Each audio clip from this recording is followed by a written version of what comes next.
Assalamualaikum warahmatullahi wabarakatuh. Alhamdulillahi rabbil alamin. Wassalatu wassalamu ala asrafil mursalin Muhammadin wa ala alihi wa sahbihi ajma'in. Amma ba'd. Qala Allah ta'ala fi kitabihil karim. Wattaqullaha alladzi tasaaluna bihi wal arham. Innallaha kana 'alaikum raqiba. Pendengar muslimin muslimat yang berbahagia, di hari kedua pasca Ramadan ini, saya akan sedikit memberikan arti atau pengertian dari kata silaturahmi. Pemirsa yang berbahagia, kata silaturahmi berasal dari bahasa Arab, yaitu silat, yang berarti hubungan, dan al-rahmi yang berarti kekerabatan atau kekeluargaan.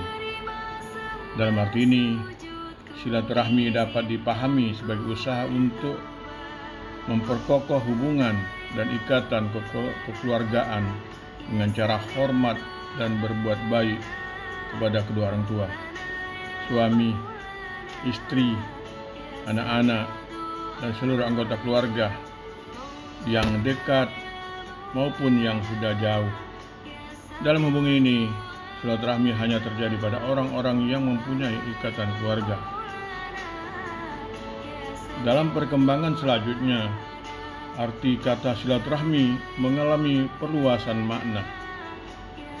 Dalam pemahaman kita sehari-hari, silaturahmi sering diartikan sebagai usaha untuk memperkokoh persaudaraan dan persahabatan. Saudara di sini tidak hanya dipahami sebagai saudara sekandung, melainkan juga saudara dalam arti sebangsa, semasyarakat, setempat kerja, dan sesama makhluk bahkan. Dengan demikian, silaturahmi memiliki arti yang sangat luas. Ayat Quran mengulang-ulang dan sekaligus menegaskan pentingnya silaturahmi, baik dalam pengertian yang sempit maupun dalam pengertian yang luas. Tadi saya membacakan pada mukadimah tadi surat An-Nisa ayat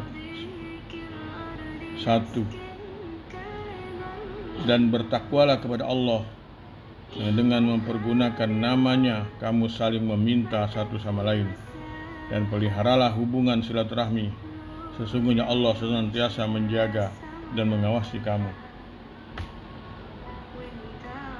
Yang menarik dari ayat ini adalah bahwa memegang teguh silaturahmi muncul dalam konteks yang sama dengan menyembah Allah, meyakini kemutlakannya, dan bertakwa kepadanya.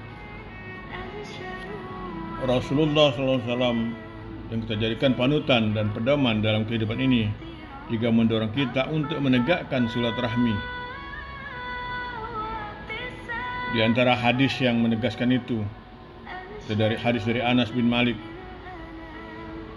beliau berkata, saya mendengar Rasulullah SAW bersabda, barang siapa yang menghendaki agar diperluas rezekinya dan diperpanjang usianya, maka hendaklah dia memegang teguh tali silaturahmi. Pendengar yang berbahagia, sebelum memberikan penjelasan tentang cara-cara yang ditempuh untuk mempererat tali silaturahmi, perlu kita melihat beberapa ayat atau ayat Al-Quran dan hadis tentang itu. Pertama misalnya An-Nisa ayat 36, wa'budullaha wa la tusyriku bihi syai'an wa bil walidaini ihsana wa bizil qurba wal yatama wal masakin wal jazil qurba wal jaril nubri was sahibi bil jimbi wa ibnis sabil wa ma malakat aymanukum innallaha la yuhibbu man kana muhtalan fakhur. Atau ada pada surat lain Al-Isra ayat 26 misalnya, wa atizal qurba haqqahu wal miskina wa ibnas sabil wala tubazir tabzira. Atau hadis Rasulullah SAW dari Abi Hurairah, yang berkata, Rasulullah SAW bersabda, demi jiwaku yang ada di genggaman Tuhan, kalian tidak akan masuk surga sehingga kalian beriman. Kalian tidak beriman sehingga kalian saling mencintai. Bukankah aku telah menunjukkan kalian tentang sesuatu yang apabila kalian lakukan akan saling menyayangi? Sebarkan salam di antara kalian.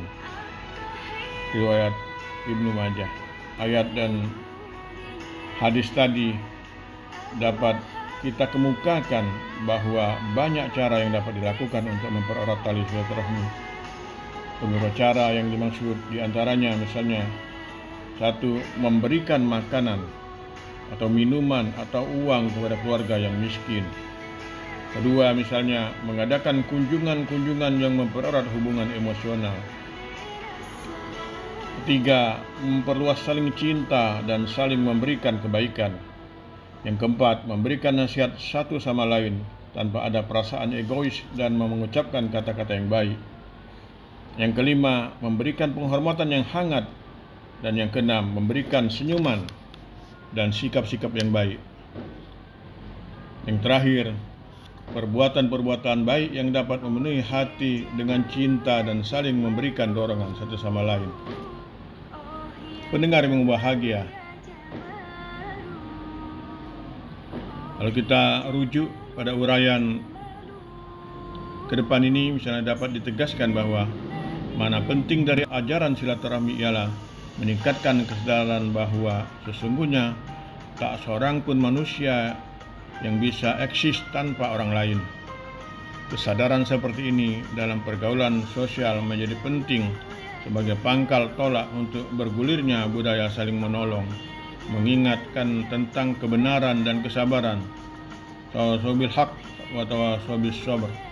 Atas dasar ini, Islam menganjurkan kita agar selalu menegakkan silaturahmi dan menjauhkan diri dari perbuatan memutuskan hubungan silaturahmi. Banyak sekali ayat dan hadis yang melarang diputuskannya hubungan silaturahmi. Salah satu di antaranya adalah hadis yang diriwayatkan oleh sahabat Nabi SAW yang amat terpandang, Jabir bin Mu'in, yang mengatakan bahwa beliau mendengar Nabi Muhammad SAW bersabda, la yadkhulul jannah qatu rahim. Tidak akan masuk surga orang yang memutuskan tali silaturahmi. Kandungan hadis ini setelah didiskusikan oleh pakar-pakar hadis, apalagi terdapat sekian banyak dalil keagamaan yang menginformasikan bahwa yang tidak masuk surga hanya orang-orang tidak percaya ajaran Nabi. Atas dasar itu, para pakar hadis memahami kalimat tidak masuk surga dalam arti tidak masuk surga dalam rombongan awal yang masuk, karena yang bersangkutan harus mampir terlebih dahulu untuk disiksa di neraka. Ada juga yang memahami hadis ini dalam arti ancaman serius, walaupun ancaman tersebut belum tentu terlaksana. Ini dimaksudkan agar setiap orang selalu menjalin hubungan harmonis dengan sesamanya. Memang banyak sekali ayat Al-Quran mengecam mereka yang memutuskan hubungan tersebut. Misalnya, walladzina yanquduna ahdallahi min ba'di mitsaqih wa yaqta'una ma amarahu bi ayyusala wa yufsiduna fil ardh ulaika lahum la'natu wa lahum su'ud dar. Ar-Ra'd ayat 25.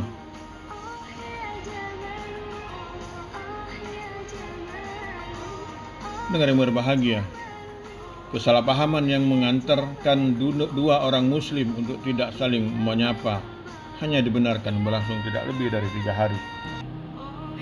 Pemirsa pendengar yang berbahagia, dalam rangka menghindari ancaman dan dosa memutuskan hubungan silaturahmi, sebagaimana diuraikan di bagian depan, pada hari Idul Fitri di Indonesia berkembang budaya halal bihalal dan silaturahmi dengan cara saling memberi bingkisan kue lebaran, kartu lebaran, dan saling mengunjungi. Pemirsa yang berbahagia, Ini saja yang dapat saya sampaikan pada kesempatan ini. Mudah-mudahan bermanfaat bagi kita semua.